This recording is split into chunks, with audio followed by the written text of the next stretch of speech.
Friends, welcome to my channel. দেশ এবং দেশের বাইরে থেকে যারা আজকে আমার ভিডিওটি কন্টিনিউ করেছেন প্রত্যেককেই gardener tips with Kamal YouTube চ্যানেলে স্বাগতম।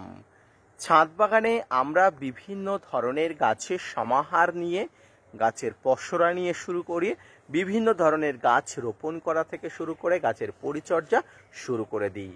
আজকের ভিডিওর আলোচনার বিষয়বস্তু হলো টক জাতীয় একটি ফল, যে ফলটি আমরা প্রত্যেক ছাদ বাগানে পছন্দ করি, আর সেই ফলটি হলো কদবেল। কদবেল গাছের পরিচর্যা নিয়ে থাকছে আজকের বিস্তারিত আলোচনা। পাশাপাশি আজকের ভিডিও থেকে আলোচনা হবে কদবেল গাছ কেমন মাটিতে হয়, কিভাবে কদবেল গাছের রোপণ থেকে পরিচর্যা করতে হয়, সার প্রয়োগ থেকে গাছের প্রোটেকশন কিভাবে করতে হয়। আসুন তাই নিয়ে থাকছে আজকের বিস্তারিত আলোচনা। না স্কিপ করে কন্টিনিউ করুন।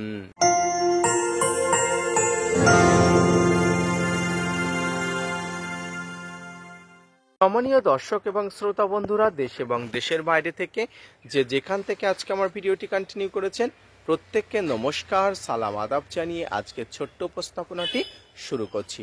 কদবেল টক ফলের মধ্যে অন্যতম একটি ফল। এই ফলটি প্রচুর পরিমাণ খেতে ভালো লাগে, এমন কোনো ছাদ বাগানই নেই সেটা বলতে পারবে না। ছাদ বাগানি হিসেবে প্রত্যেকেই এই ফলের কিন্তু ভালোবাসায় পড়ে যায়, এবং এই ফলটির জাত অনেকটা বেল জাতীয় পদার্থের মতো, অর্থাৎ বেল জাতীয় ফলের গোত্রের সমতুল্য কিন্তু এই কদবেলটি। কদবেলের উপরের অংশটা অবশ্যই খুব শক্ত আবরণ দিয়ে থাকে, এবং ভিতরের অংশটা কিন্তু সেই খাওয়া বা আমাদের ভোগ্য উপাদান। এই উপাদানটি কিন্তু আমাদের কাছে অত্যন্ত জরুরি উপাদান। তাই গাছে প্রচুর পরিমাণ কদবেল হওয়ার জন্য আপনাদের দরকার পর্যাপ্ত পরিচর্যা। প্রথমেই আপনাদের একটা ভালো জাতের কদবেলের চারা নিয়ে আসতে হবে, গ্রাফটেড। বর্তমানে থাই ভ্যারাইটির বিভিন্ন প্রজাতির কদবেল গাছগুলো পাওয়া যায়। আপনারা যেখান থেকে পারেন সেখান থেকে এই কদবেল গাছটি আপনারা সংগ্রহ করবেন, তবে গাছটি যেন অথেন্টিক হয় এবং গাছটি যেন গ্রাফটেড হয়। এবং যদি থাই ভ্যারাইটির গাছগুলো পান তো আরও কোনো কথাই নেই, তো সেই গাছটি আপনি প্রথমে কালেক্ট করবেন। এবারে আপনার গাছটি যত ছোট হবে তত ছোট পাত্রে, যত বড় হবে তত বড় পাত্রে আপনারা রোপণ করবেন। তো প্রথমেই ভাবুন আপনার ছোট পাত্র দরকার বা ছোট গাছ তো আছে, তো সেই গাছটি আপনি কি করে রোপণ করবেন। কদবেল গাছের মাটি বেলেযুক্ত দোআঁশ মাটি, বেলেযুক্ত এঁটেল মাটি, সব মাটিতেই ভালো সারভাইভ করে। তবে সেই মাটির সঙ্গে আপনি অবশ্যই খাবার মিশিয়ে নিলে পারেন, খাবার না মিশিয়ে নিলেও পারেন। তো খাবার মিশিয়ে নিলে আপনি মিশ্র জৈব যে খাবারগুলো আছে সেগুলো মিশিয়ে নেবেন। যদি অভিজ্ঞতা থাকেন তাহলে অবশ্যই মিশিয়ে নেবেন, অনভিজ্ঞ থাকলে আপনাকে খাবার মেশানোর দরকার নেই। আপনি বেলেযুক্ত দোআঁশ মাটি বা বেলেযুক্ত এঁটেল মাটি যেটা হয় সেটাতেই গাছ রোপণ করবেন। এই বেলেযুক্ত দোআঁশ মাটি, বেলেযুক্ত এঁটেল মাটি, দেখুন দুটি মাটির সঙ্গে বেলে মাটির কিন্তু সংযোগ আমি বলছি। অর্থাৎ আপনি যে এলাকাতে থাকেন যদি এঁটেল মাটিযুক্ত এলাকাতে হয় তাহলে কিন্তু সেখানে বালি মাটি অর্থাৎ বালি মিশিয়ে নিতে হবে। সেটা বিল্ডিং কনস্ট্রাকশনের লাল বালি বলুন আর নদীর সাদা বালি বলুন। এখানে বালি কেন মিশিয়ে নেওয়ার কথা বলছি, বালি মিশিয়ে নেওয়ার কথা বলছি এই কারণে যে গাছের গোড়াতে অতিরিক্ত জল যাতে না দাঁড়াতে পারে, অর্থাৎ জল যাতে নিষ্কাশন হয়ে বাইরে বেরিয়ে যেতে পারে। এবং যে পাত্র বা টব আপনি নির্বাচন করবেন সেই পাত্র বা টব যাতে অবশ্যই ওয়েল ড্রেনেজ সিস্টেম হয়, অর্থাৎ জল বাইরে বেরিয়ে যাওয়ার সম্ভাবনা থাকে, অতিরিক্ত জল বাইরে বেরিয়ে যায় এমন একটা পরিস্থিতি অবশ্যই তৈরি করবেন। আমার এই গাছটির বয়স প্রায় 1.5 বছর। 1.5 বছর আগে আমি কিন্তু একটা ছোট্ট পলিথিনে দেখুন এখানে দিয়েছিলাম, পলিথিনটা জরাজীর্ণ হয়ে গেছে, কিন্তু গাছের মাটিটা কিন্তু এখনো কিন্তু যথেষ্ট পরিমাণ ভালো আছে, গাছটি কিন্তু বৃদ্ধিও ভালো হয়েছে। তো এই মাটি দেখুন, এই মাটি কিন্তু আমার যে মাটি, আমার মাটিতে কিন্তু বালি মাটি যুক্ত করা আছে, অর্থাৎ বিল্ডিং কনস্ট্রাকশনের বালি না হলেও, লাল বালি না হলেও আমি কিন্তু এখানে সাদা বালি মিশিয়ে নিয়েছি।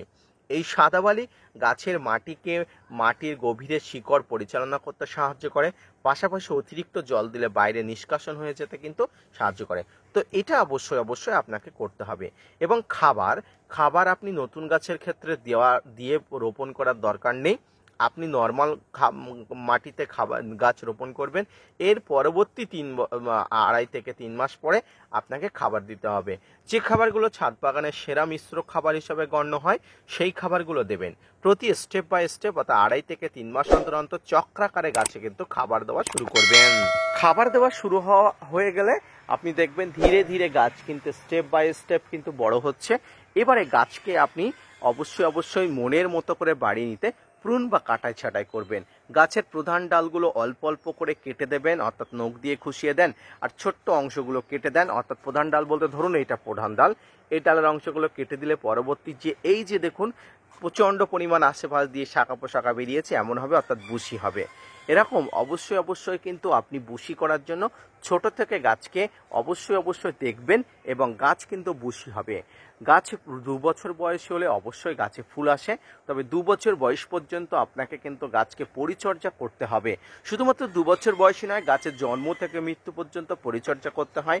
2.5 থেকে 3 মাস অন্তর অন্তর খাবার এবং পারিপার্শ্বিক জিনিস আছে, যেমন গাছের ফাঙ্গাসের আক্রমণ হলে ফাঙ্গিসাইড, কীটনাশকের ব্যবহার করতে হলে কীটনাশকের ব্যবহার, সব কিছু কিন্তু করতে হয়। এবং মাঝে মাঝে বিভিন্ন ধরনের এনপিকে জাতীয় অর্থাৎ নাইট্রোজেন, ফসফরাস, পটাশ ঘটিত খাবার, গাছে বিভিন্ন ধরনের মাইক্রোনিউট্রিয়েন্ট বা অনুখাদ্যজনিত খাবার, এগুলো তো দিতেই হয়। তো এইভাবে চক্রাকারে আপনাকে ছাদ বাগানে গাছের অর্থাৎ কদবেল গাছের পরিচর্যা করতে হয়, যাতে গাছ বড় হয়ে ওঠে। কদবেল গাছ বৃদ্ধি হয় প্রচণ্ড, খাবার যদি যথেষ্ট পরিমাণ হয় এবং উপযুক্ত পরিমাণ পরিচর্যা হলে গাছ কিন্তু প্রচুর পরিমাণ বৃদ্ধি হয়।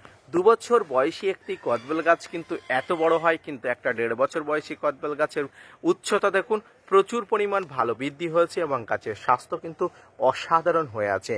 তাই প্রথমেই বলবো গাছের স্বাস্থ্যের দিকে নজর দিন, গাছের প্রচুর পরিমাণ ভালো রাখার দিকে নজর দিন। দেখবেন আপনার গাছ স্বাস্থ্যবান হলে প্রচুর পরিমাণ ফুল এবং ফল আনতে বাধ্য হবে। আজকের ভিডিওটি এই পর্যন্ত, আশা করি বুঝতে পেরেছেন, আশা করি বোঝাতে পেরেছি। যদি বুঝতে পারেন, যদি বোঝাতে পারি, gardener tips with Kamal YouTube চ্যানেলকে সাপোর্ট করবেন, ভিডিওটি শেয়ার করতে ভুলবেন না এবং আমার দ্বারা আপনারা উপকৃত হলে অবশ্যই কমেন্টস করে জানাবেন। ধন্যবাদ।